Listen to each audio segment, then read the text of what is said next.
Hi guys, it's Jess. Here is more of my interview with Courtney Taylor and Kal-El Bogdanove.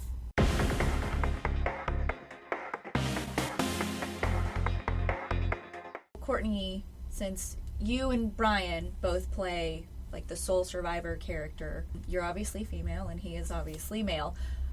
So I'm so glad that's clear.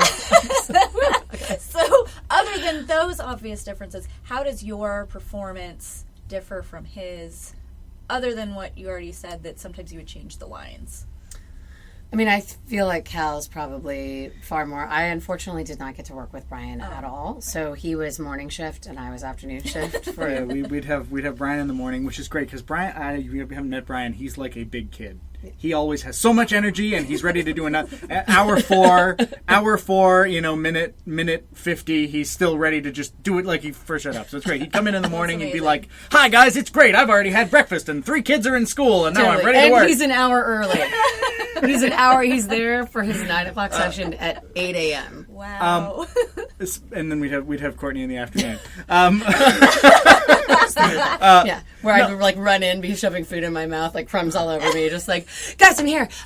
It's 1:59. All right, let's do this thing. And we tried to flip it, and we did a couple times for. Yeah, it was not good.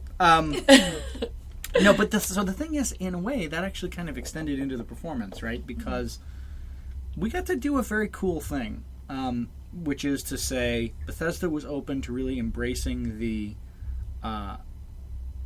strengths of each actor in a way that added to the role. So, rather than having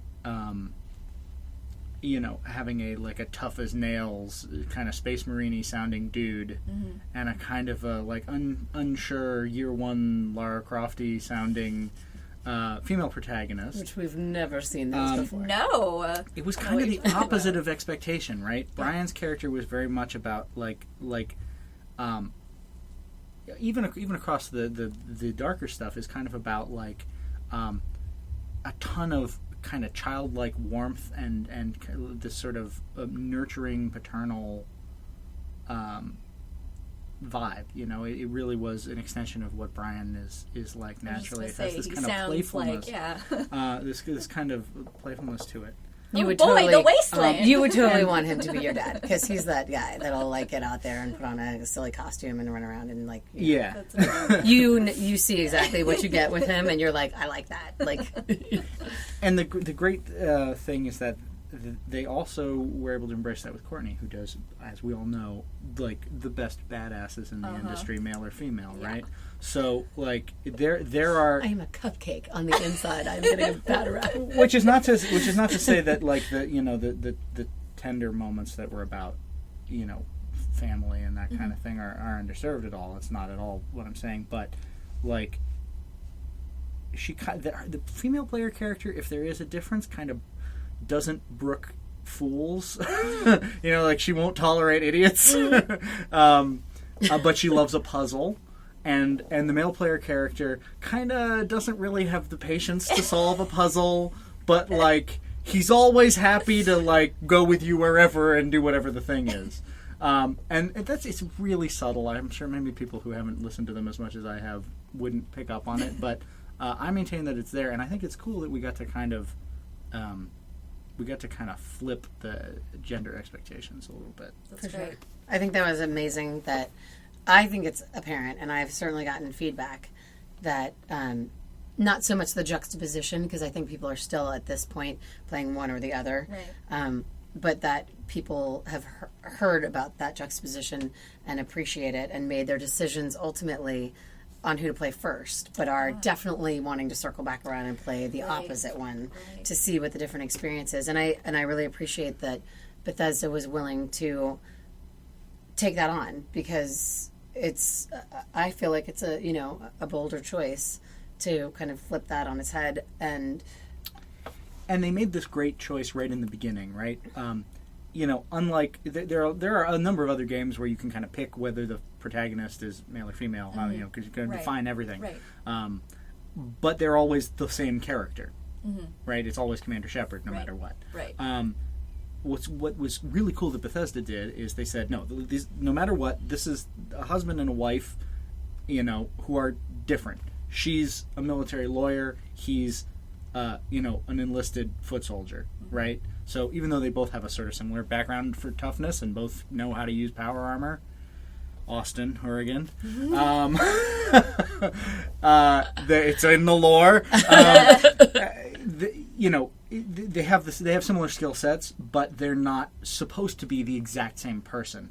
Right. We decided along the way that he's from the street. Probably grew up like in Philadelphia as like a dude from the hood, and she's got a lot of education, obviously a law degree, and probably had a more patrician upbringing.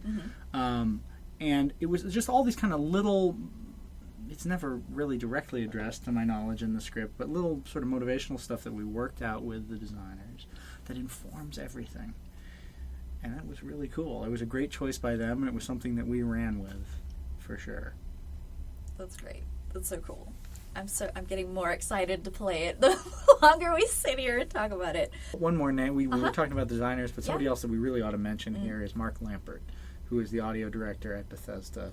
Ooh. And anything that you hear in a game, he has had his hands on, from sound design, and he does recording of actors locally in Maryland. Who, for those that aren't out here, and I mean, he's a multi-talented audio professional. That's awesome. And a lot of the reason that we were able to have this amazing process was because, like, Mark had examined their past efforts and was not satisfied with resting on their laurels, even though they'd made fantastic, brilliant laurels games. Are okay. Yeah. Their laurels were all right, but he pushed forward. That's and every amazing. time we were like, can we maybe experiment a little bit? Would it be okay if this was natural? Like, what if they sighed and cleared their throats and stuff like? There's so many Pre-live. What? There are so many games where the approach has been to record it like ad copy, which is to say, absolutely regionless. Super clean. So super clean. And sometimes when you hear game VO and you're like, well, that doesn't sound natural, but I don't know why. The acting's jarring. good, I don't know why. Right, yeah. What that is because we're used to hearing people go like in the middle of a sentence or go, there's all kinds of life stuff that happens leading into and leading out of a line. And on like day one, I was like, hey, Mark, I kind of want to like keep that sigh in the middle. What if we did that on this whole game? Like, what if we... And he was like, yeah, absolutely. Like, I really want you guys to pursue naturalism. And we were like... That's awesome. It's literally... It was like... That's crazy. It was okay. like when you have a goldfish and you keep it in a small bowl, and then you take it and you get it into bigger and it just keeps swimming around the small bowl. Like, the first couple of days when... I hesitate a lot. Like, you can hear my brain deciding in my sentences very often. And to have that ability to... I kept almost cutting on myself because I was like, it's not a clean take. And he was like, it's okay, just finish the take. Yeah, for the first month or two with both of them, with not just you, with Brian too, all the time I was like, stop I'll tell you when to cut. Yeah. You know what I mean? We want some of this stuff. Some of the natural, like, vocal fry or the trailing off or the pre-life, the being able to kind of take it back and then say the sentence the way that we all do. Right. Some of us more than others. But to have that in the game, I think, is...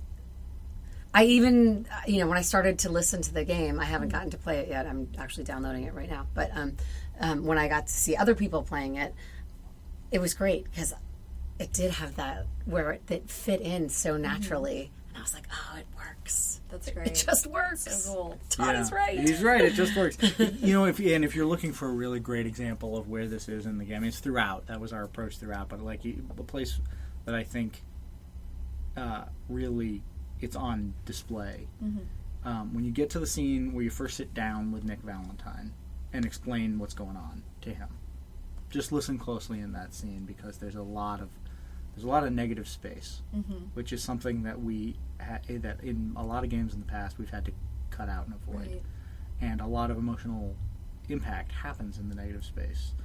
that's people make adjustments in their attitude between their words, not on their words, generally speaking. And so for us to be able to do that, like, I played that scene and I was like, holy shit, it worked.